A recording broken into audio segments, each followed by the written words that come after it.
so those are the three ways that our body can utilize carbs. Nothing else can happen. When we train, we deplete the muscle stores of carbs, we deplete the liver stores of carbs, and then obviously we burn fat, which is that's a good thing. So now when we recover, we need to put back into our bodies what we've burnt to be able to build more mitochondria, build more muscle cells. Depending on what kind of training you're doing, will then stimulate the type of recovery that you'll get. So if we're taking glucose, that's going to restore muscles, okay? Fructose is going to store liver. And then if both overflow, either or can go to fat. So let's say I'm going to have a drink after my workout to replace my carbohydrate stores. And I go and have like, I don't know, whatever recovery drink there is, it's high sugar, a little bit of amino acids, I put it in, I feel good. I have replaced all of my muscle glycogen, but my liver glycogen is going to take time to catch up. Now the liver actually uses its own carbohydrates for its own function. So for your liver to function well, it needs fructose. It needs that to be able to detox your body. That's the function of the liver. It takes all the toxins out of your body, essentially. It does other stuff, but that's the main function. So if you want an optimal functioning liver, you need enough fructose. If you take too much fructose, your liver replaces actual liver cells with fat cells. And then you get what's called a fatty liver, which is very bad. So you don't want that. So we need to limit the fructose, but still give enough that our liver is functioning well and recovering the glycogen stored in the liver. So what I do, I'll have a little bit of orange juice in my post-workout shake with a banana. That's got enough fructose to replenish my liver stores without going to fatty liver. And I eat very maybe one other fruit in the day, very little other fruit. That's enough fructose for my liver to function well and to not become fatty. And then I'll add sugar or dextrose, which is my personal preference, into my shake, like 4 tablespoons of that into my shake to replace my muscle glucose, because that's not fructose, that's all glucose. Is everyone on board so far? Kind of know what's going on. All right, now, I don't know where our whiteboard is. Gee, where's our whiteboard? It's right now, in my shirt. So, on all of your muscle cells, to be able to get anything into your cells,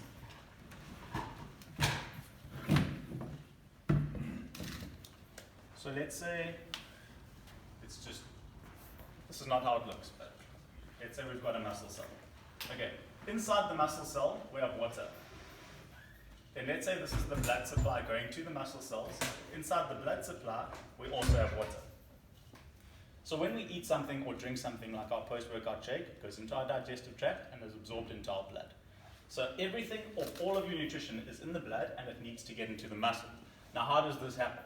Okay, so this wall here is called a phospholipid bilayer. Basically it looks like this. There's like a bunch of these. So that's like a cross-section of that. So we need to get from the blood into the muscle cell. And there's a bunch of these, it's basically fats that sit around it and stop nutrients from being able to go in there. When you take in glucose, your body releases insulin.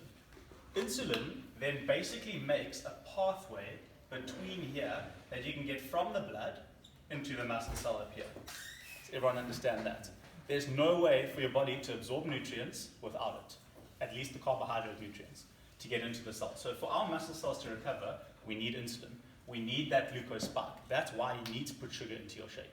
At other times during the day, let's say this is a muscle cell, let's say we've got a fat cell here, that's also got a phospholipid bilayer, and you put glucose in, it's also going to make permeation to get nutrients into your fat cell, and your fat cells grow. So you don't want that. This is strictly for post-workout. Okay, so that's basically the function of carbs in the body. Then with regards to sodium, sodium is just salt.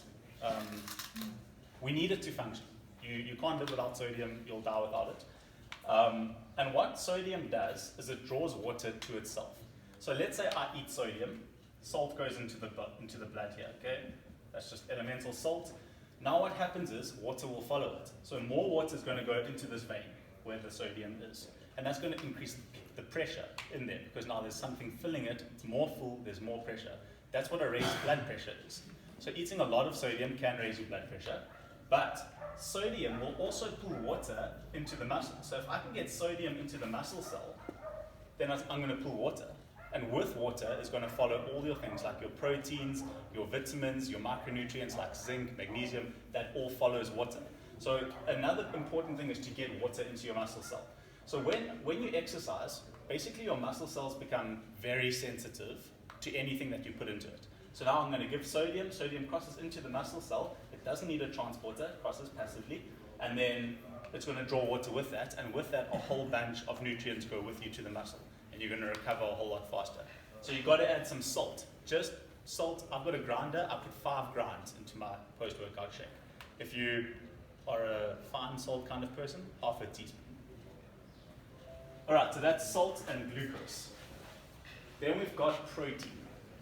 Now, when your body is broken down to restore muscles and to build mitochondria, if you're building mitochondria, you're getting fitter. Okay, you're not getting any bigger or any stronger, or you're getting fitter. That's why we use mitochondria. To build that, you need the building blocks, which is amino acids. And amino acids come from proteins. Now, all proteins will have a different amino acid profile. There's about probably around just under 100 amino acids, and each different protein source has different of those amino acids. So if you have beef, you have a very complete amino acid profile. That's kind of the best there is. Beef and eggs. You're probably getting 90% of all the possible amino acids. If you have something like pea protein or soy protein, you're probably getting about 10% of the amino acids. So then your body can recover the things that it needs from those building blocks, but none of the other stuff. That all gets left behind. So in my opinion, the best source of protein is going to be beef or whey. Now, whey has its own problems. Who here has had whey protein before in their lives? It kind of wrecks your stomach. I don't know if there are people who are more sensitive to it and not, but basically you have little enzymes in your gut that when you drink milk or any kind of dairy product, it can break it down. But there's a finite number of those enzymes. So if you put more in than what enzymes you have, it basically sits in your intestine and rots. It ferments. That's how our body will then process it. So it's not great. And that you have bacteria in your gut, which is good. That fermentation kills that bacteria. So then you get like sort of a dysbiosis in your gut, and then you can't absorb other nutrients well. So whey is fine in limited portions if you're okay with it. If you're a little bit sensitive to lactose, I'd say leave the whey. Just ignore it. You can get a whey isolate, which has a lot less lactose, so that's not a bad option for you. But I use beef protein. It tastes delicious. I know it sounds strange, like it is literally powdered steak, and it's really good. Never had a problem with it. I've never put an athlete onto it who's had a problem with it. I've seen the best recovery with it, so I would recommend that. So I just put 1 scoop of that into my post-workout shake. And then there's creatine. Now, I mean, creatine is the oldest supplement that there is. It's been around almost for 70 years now. And it's been used in professional sport since then. We've never dropped away from it. Creatine is not something that will help you build muscle. It's not going to make you bigger. It will make you stronger, but you're not going to get jacked on creatine. Basically, how your body works, when you want to make some kind of a movement or a performance of any kind, you need energy to do it. And in our body, we break down all nutrients, carbs, proteins, and fats, into stored energy. And basically, this stored energy is called ATP. And what it looks like is this is called adenosine triphosphate. So you've got an adenosine molecule, looks like that, and then 3 phosphates. That's why the triphosphate is there. Now, energy comes when these bonds break. So let's say I need to lift my arm. I send an electrical signal from my brain to my arm, and it breaks a bond here. Energy is released, and the muscle can contract. That's how it works. So then you've got this case, where you've got a phosphate sort of floating around now. Now your body's got trillions of ATP molecules. Every time you need to do something, every time you breathe, every time your heart beats, it uses an ATP molecule, or many ATP molecules, to release energy and to be able to do that. Now when you take creatine, creatine looks like this. It's actually called creatine phosphate. So you've got a creatine molecule and 1 phosphate molecule. Now what this is able to do in your body is to take this phosphate and put it, to break off the creatine molecule and put it back on here. So it takes that phosphate and replaces the one lost very quickly. So that's why your performance then goes up, because you have more of these ATP available at a quicker rate. Like let's say I do a normal box squat, 7 minutes, I'm going to probably have around 70% of my ATP smashed. And it recovers very quickly, but I'm going to be performing at a lower level. That's when you hit the wall. That's what that is. You've run out of ATP and you're waiting for your body to produce more, but it takes time. Creatine speeds that up. That's all it does. All it is a creatine molecule and a phosphate molecule with a bond between them that gives you energy. So that's pretty cool. It's a very harmless supplement. I recommend taking 5 grams of creatine before your workout. However, creatine can't be transported into the muscle cell without this transport zone, which is insulin dependent. So you have to have glucose with your creatine. So you need to have a little bit of sugar with that. Doesn't matter what it is. It can be Oros, Coke, whatever you feel like you can have before a workout, 20 minutes before your workout. You mix your creatine in there and off you go. And then you put creatine in your post-workout shake. Now this, it's manifold. It is to replace the ATP that you lost, and you can then exercise sooner thereafter. But creatine is very highly affiliated to water. Water loves creatine. You'll hear guys be like, started creatine, put on 10 kilos of water weight. Okay, it's rubbish, but creatine does love water. So if you've got creatine going across into your cell, it pulls water with it. And then it pulls nutrients with it. It pulls proteins with it, all the micronutrients, and you're able to recover better. That's why we use creatine.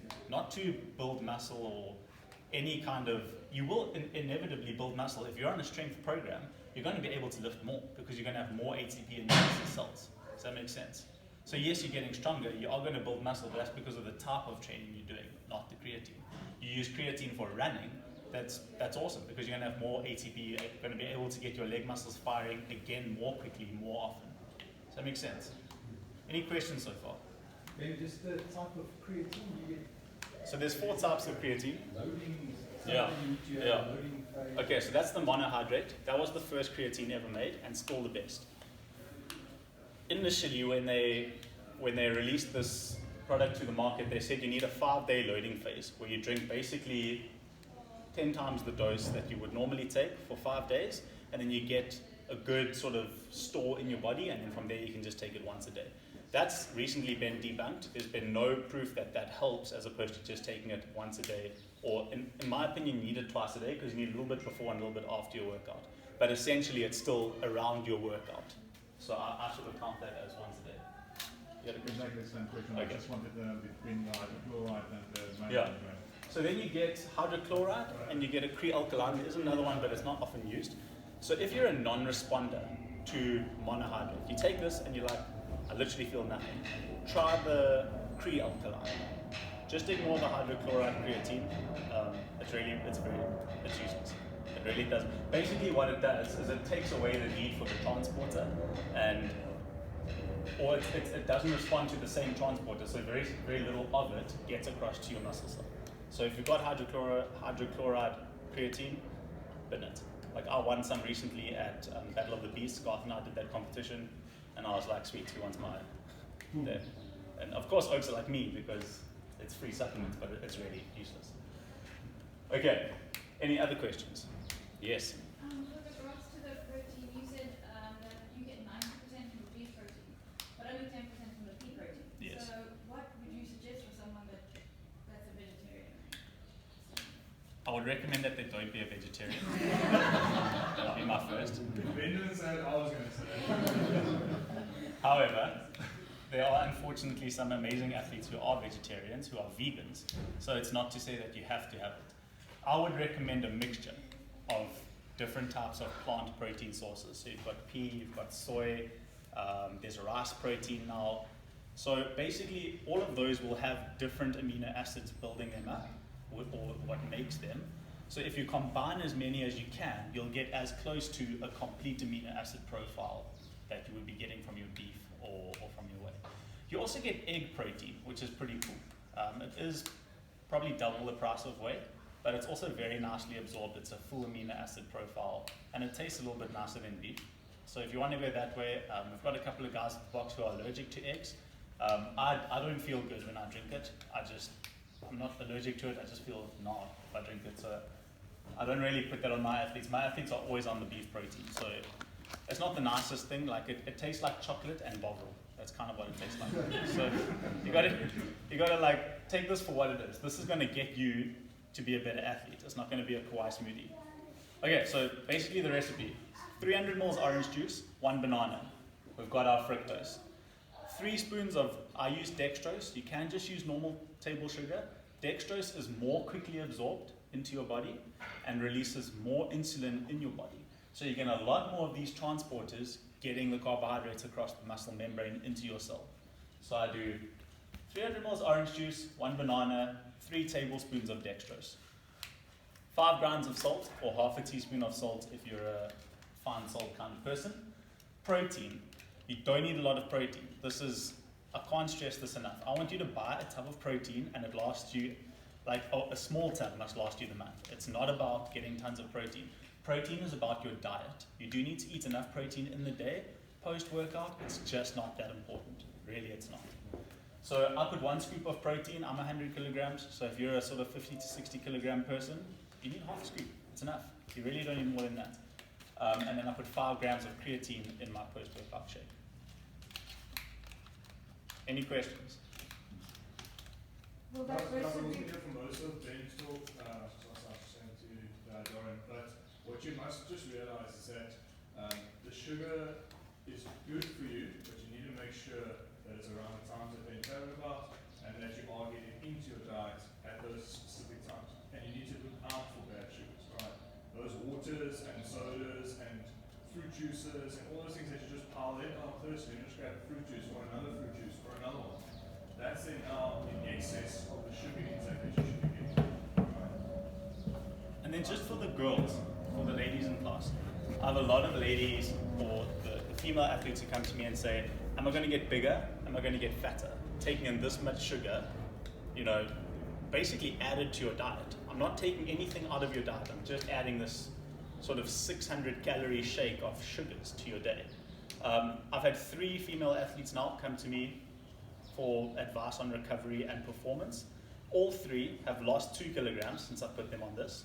They've all leaned up. They've changed nothing else. Their eating stayed exactly the same and their training stayed exactly the same. They all got more ripped and they lost a bit of weight. So what this allows you to do is recover quicker and train harder. The weight loss has not come from the drink. It's come from their ability to train harder sooner and at a higher intensity when they do work out. So I don't want the ladies to feel like, yeah, this is creatine and sugar and I'm going to get jacked. It doesn't work like that. It really doesn't. And I've seen it many times over.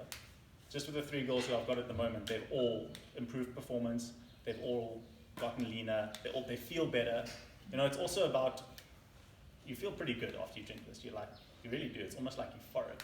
You're like, yes, this is great. When I'm training, I'm like thinking about my post-workout.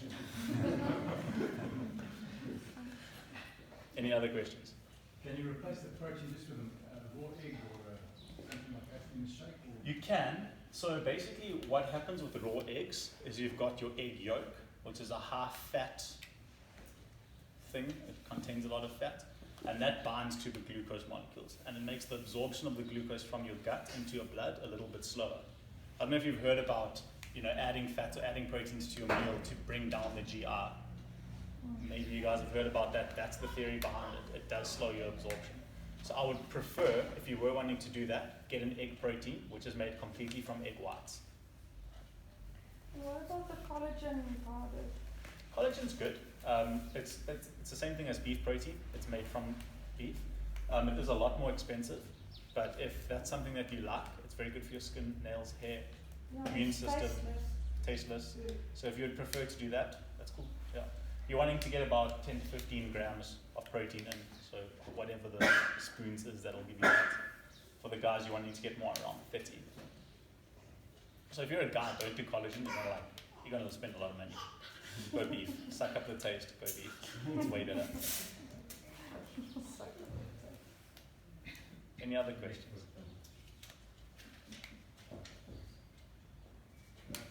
Sweet. Guys, so